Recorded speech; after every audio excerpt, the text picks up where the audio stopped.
the LA Times with a warning to Democrats. Do not ignore Stephen A. Smith. Smith is a fixture of ESPN's airways. He's an obvious pillar of the network, has been for a very long time. You know that. But lately, the last couple of years at least, he's been a voice of reason for an increasingly radical Democrat party. More from the LA Times. The columnist saying, do I think the face of ESPN, who according to multiple sources just inked a 5-year, $100 million contract extension, and the most influential man in sports media is going to run for president on your ticket? No, I do not. But he's not wrong when he boasts that he could wipe the floor in a debate with people like AOC and Pete Buttigieg. Stephen A. Smith joins us tonight. And so thanks for coming on. Good to meet you. What's going on, Rob? How are you, man? Nice to meet you. I'm hanging in there. I'm excited to talk to you. You've been a moderate voice of reason for this party as it's moved further and further to the left. And my first question to you is, what was the impetus for you to start doing that? It just got a bit sickening, a bit to the extremes, the fringes. Yeah. You know, so many people talked about the MAGA right. I was like, what about the progressive left? What are we doing here? What are we paying attention to? Are we not paying attention to the type of stuff that's going on? Are folks talking about the economy? No. Are they looking at the border and seeing 12+ million people cross the border illegally and bringing that up? No. There's no problem at the border whatsoever. Everything was great. This is what we heard for 3.5 years. When you look at those kind of things, and then you're seeing people get suspended or lose jobs for, you know, echoing the wrong pronoun, and us having conversations about gender bathroom use and all of this other stuff, I'm like, it got a bit extreme and a bit ridiculous. You know, a lot of times folks within the Black community, we don't say this enough, but this is the absolute truth, Rob. A lot of us obviously vote Democratic, but we live very conservative lives. We come from very conservative households. Yeah. Our parents raised us in a certain way where you can't come into the home with that with such nonsense. When you're talking to your mother or your father, they ain't having it. Yet somehow, some way, inexplicably, specifically since 1964, I should say inexplicably since the civil rights legislation, you know, obviously they've had the Democratic vote for the Democratic Party has had the Black vote for the vast majority of that period. Yeah. But in the end, looking at all of those things, I just felt that it became a bit crazy and, quite frankly, a bit unfair. What do you think? What's the platform the Democrats should be running on right now? I mean, I know you've said that you might get in, and now you're saying you probably won't get into politics. You're not going to get into politics. My life is good. But brother, trust me. I know your life's good. I saw the contract. But I'm just saying, what should they do? Give me the specifics you think they should be running on. What's the crazy stuff they got to get rid of? I think they should be moderate, leaning, whether it's left or right, you should be moderate. You should be a centrist. You should be of the Bill Clinton ilk, willing to work with and having to work with the Newt Gingriches of the world, like they did in 1994. Do you think that I mean, because I think what they tried to do with the last election was they put Joe Biden up as this face of moderation, but then they ran it behind the scenes like radicals. Exactly. And I think they really screwed the pooch there, didn't they? Without question, and embarrassingly so, I might add. First of all, listen, in 2016, and I've used this analogy on many occasions. No matter what you feel about Trump, and I'm not one of those people that wouldn't vote for Republican. I'd vote for a Republican in a heartbeat if I thought there was the right candidate. My issue with Trump is more his behavior than anything else, which is why I haven't been a supporter of his. But I certainly don't denigrate some of the policies that they talk about. But I will tell you this, in 2016, I'll never forget, I keep saying this to everybody. Since 2015, when he strolled down the escalator, the Republican Party and folks who vote Republican said, we want him. Yeah. We don't want DeSantis. We don't want Christie. We don't want Ramaswamy. We don't want Carla Fiorini. We don't want Kasich. That's who we want. Don't tell us who to pick. We will decide who we pick. Whereas on the left, oh, it's Hillary's turn. Bernie Sanders, move aside.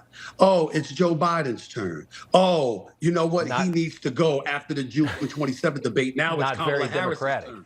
Not very democratic at all. It's in violation of everything they said. Yeah, let me ask you this. You said that you felt like a damn fool for voting for Kamala Harris. If you could do that vote over, would you have changed the vote? I probably would not have. I might not have voted at all for the first time in my adult life. Again, Trump scares me only because I think, and I've said this to a lot of people on the right, I don't sit up there and I've never been one to denigrate him, calling him racist and bringing up Nazis and Hitler and all of this incendiary stuff. I don't go that route. What I say is a vast majority, somebody like yourself and others that cover this on an everyday basis, you have a level of understanding about what's going on. And so you might know the end game and you might see the forest from the trees. The average American citizen does not. And when you watch him conduct himself, he scares the living hell out of you. Now, you might not mind if you're the average American out there because you looked at the left and what they were doing and you say, I don't care anything but them. But if you're center, or left, you're scared to death because you're like, oh my God, I hope this works. I hope this man doesn't cause World War III. I hope this doesn't happen. I hope that doesn't happen. You find yourself and it makes you nervous. And so that's where that comes from more than anything else. And I'm qualified to say that in this regard. I knew Trump before he ran for president. And that's why I've never went that line of engaging incendiary rhetoric about him. We went to the Trump casinos. We went to those boxing matches. We saw Trump at basketball games. None of us ever called him that. So why all of a sudden he's running for president and we going to talk about him like that now? But can you deny, I respect everything you just said, but can you deny that, I mean, when you look at just on results and policy, there is no question between 2016 to 2020 and then that gap and then what we see now. I mean, the other side and the radical side that you're trying to moderate in your own party, or the party that I think you more affiliate with, the Democrat Party, even though I know you're an independent. But I mean, there is no question that he is a fixer of the disasters and the fires that they light. I can't see it any other way. I don't blame you for seeing that way, but where y'all lose me is that, see, we have to understand that they are, like, for example, we have a $37 plus trillion debt. Yeah. It wasn't just Democrats that spent I know that. I'm just saying, but during the time he was spending, you'd have people on the right trying to ignore that. I'm like, wait a minute, get on him. Well, he get on folks on the left when they spent. Yeah. You know what I'm saying? There's a difference, though, between, I think, growing the government massively and giving people tax breaks.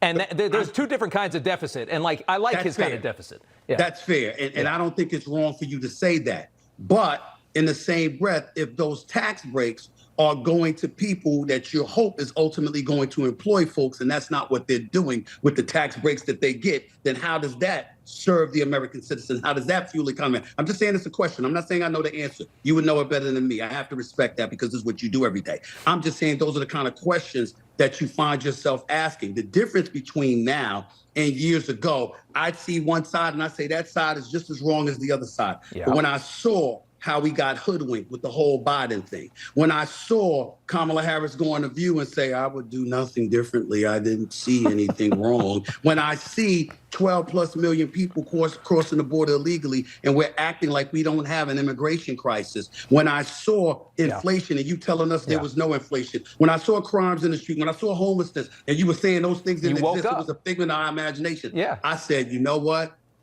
You got to say something. Yeah. The right got me on this one because I can't deny what I'm seeing and experiencing with my own two eyes. And regardless of how affluent my life has become and how blessed I've been, I go to the supermarket and buy my own eggs and milk and I pump my own gas. Yeah. I know how much it costs. Yeah, so when they were telling me something different, I was like, wait a damn minute. Something's wrong with that picture. I'm beyond out of time. All I can say no, it's all right. It was a great conversation. All I can say is if they start listening to you, the Republican Party is in trouble. That's what I'm going to leave the conversation with because that was one of the better. You explained it better than anybody on your side has in a long time. Stephen A. Smith. I hope you come back. Good to see you. No problem. Pleasure to meet you. Take care. All right. All right.